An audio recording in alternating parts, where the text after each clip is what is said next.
GTii, in my eyes, you're still looking pretty good. Actually, there is a setup right over here, a formation being formed in which has a historical upside move to it. But just how far up can it go, and could it be a bull trap? Well, let's go ahead and find out in this video. What is up, you guys? Thank you so much for stopping by once again. This is ARCa coming at you with a GTii technicals and statistical thread of analysis. Before we get started, please make sure to subscribe to the channel, like the video, share the video with a friend so that you and them could consider joining our trading community in Discord called ARCa. With that said, let's go ahead and dive right into the charts. You guys, I'm still not all the way feeling great, but I do feel better. And I hope that my voice can actually last all the way through. But if it doesn't, bear with me, right? So, okay, you guys. So yeah, we're looking at GTii in the hourly chart right over here. And I have noticed that within the recent price action here, the last 3 days to be exact, or 4 days, we can now start seeing the development of a falling wedge.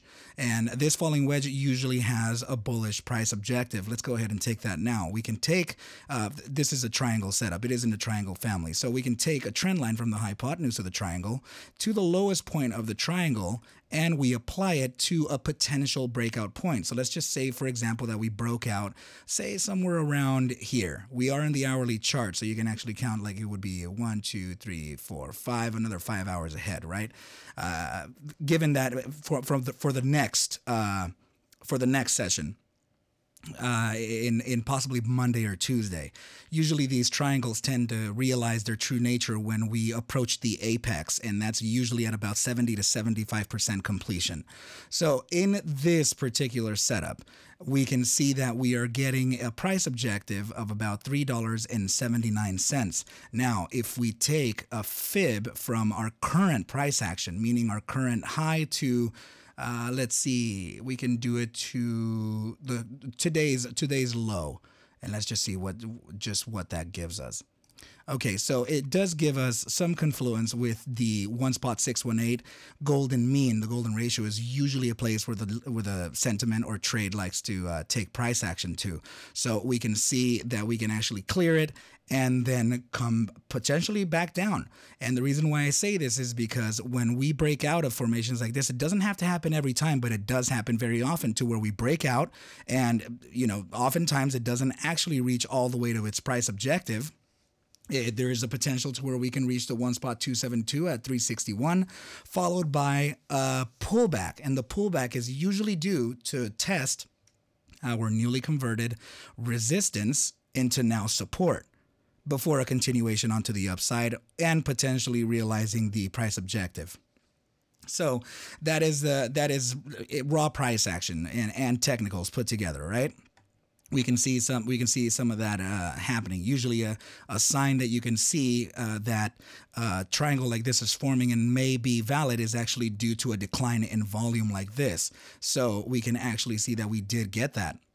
And this candle from today is actually an attempt to breaking out. But as we all know, we talk about the golden rule of 3 very often in this channel. Now, the golden rule of 3 consists of 3 tests of the resistance from the formation before a true attempt of breakout on test number 4. We have 1, 2, and 3 right over here. Of course, it's not going to do it just yet. The probabilities of us not breaking out on the third one are greater than they are if we did. So this candle was actually kind of a fake out. So we can now apply these moves too with some SMAs and some EMAs. So now let's see, just in case we do have some confluence with moving averages.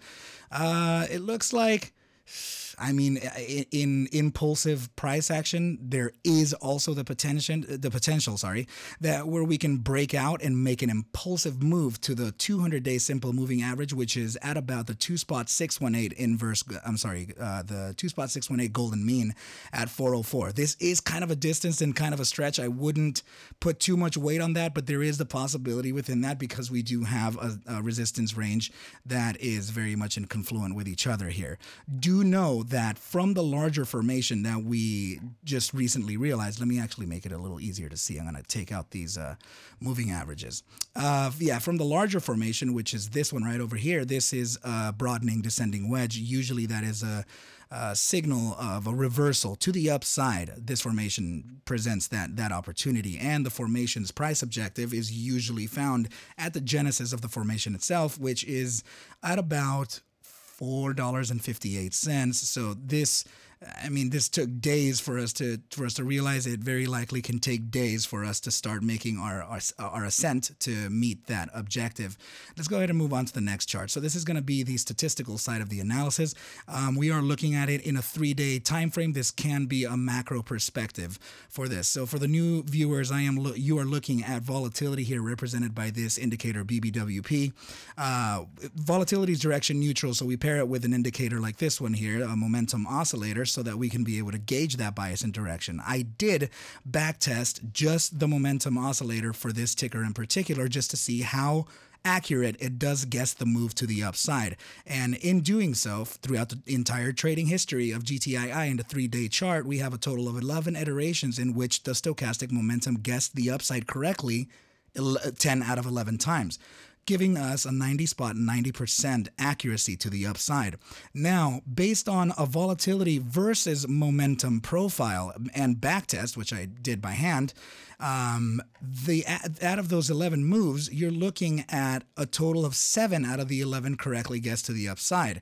That gives us an average upside accuracy of 68.63% with an average upside thrust of 3,200% to the upside over the span of just over a month. Now, I am talking about over a month. So since the firing of the signal, it's been 9 days. So we do have to practice a massive amount of patience with this. Okay, so now the criteria for us to apply that 3,200% move to the upside is this: anytime we have expanded into critical highs, which I consider to be anything above this 90 percentile or within the 90 percentile, and started a contraction phase to the downside below the critical zone, this is an iteration to where I can backtest the upside thrust versus the duration of that iteration versus how many times the iteration gets the upside correct. Of course, basing this on a momentum versus volatility profile. So we have made that move. The volatility component, which is the spectrum line here, and the moving average from the BBWP are now beyond this 90 percentile, the critical zone. And as you can see here on the stochastic momentum, the the momentum oscillator signal line has now made a cross above the moving average. This is a bullish movement. This is usually presenting an upside move. Please know that there are times to where we can face corrective moves to where we're going up and then it goes down and then it goes up again out of nowhere, like these types of things, like they just kink and then they go back down. But the reason why I'm giving this a little more credit is because it isn't just a small kink. It is a full-on cross, and we can be prepped for an upside move fairly soonish. But please remember that the statistical metrics are not certainties. They're just statistics for us to be able to gain an understanding of the movement and understanding of price action. The interesting thing is that if we apply that 3,200% move to the upside and we draw a trend line from these macro highs, we can actually see confluence with our top target and this one right over here. So I think that we could be looking at a move within the next few weeks. We'll obviously keep on going through it and checking it as we go. So, but we just have to practice some patience within this. Let's go ahead and look at the RSI. So this is going to be a bias and direction for the immediate short term. Now, this is a drawing that I made for you guys so that I don't have to explain the properties of my RSI right over here. So this is going to be left right over here like this for you guys so that you can follow along with me. So 30-minute immediate short-term time frame is suggesting a continuation to the upside with a pretty convincing upside pivot right over here. And we have literally gone from bear strength percentile we crossed above the moving average, cleared the bear weakness percentile, and now we're in bull weakness and beyond the shallow areas of the weakness percentile. So there is the likelihood that where we can continue an upside move in the immediate short-term time frame. Now let's go to the buy hourly. Buy hourly is now moving above the moving average, which is the pink line right over here, and it is approaching the shallow areas of the bear weakness percentile, which means that we can be likely gravitated into bull weakness. Very good stuff for the immediate short-term time frame. Now, the 6-hour is giving us no bias in direction alongside the daily, giving us no bias. The only reason that I can suggest a possible downside in a longer-term time frame is due to this. We are sitting at the deep levels of bear weakness percentile, which means we can be gravitated into bear strength. And if we are going to take the consideration from the moving average on the daily, we could potentially be making that decline as well.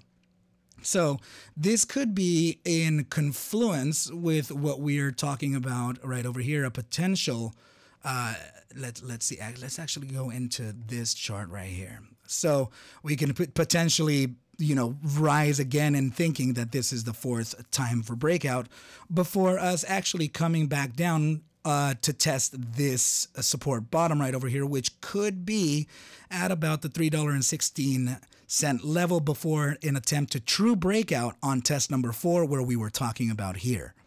So we can see an upside, downside, chop, chop, chop, and fourth breakout to the top, and then realize that daily RSI suggestion of downside to test this newly converted resistance into support before a continuation to the upside.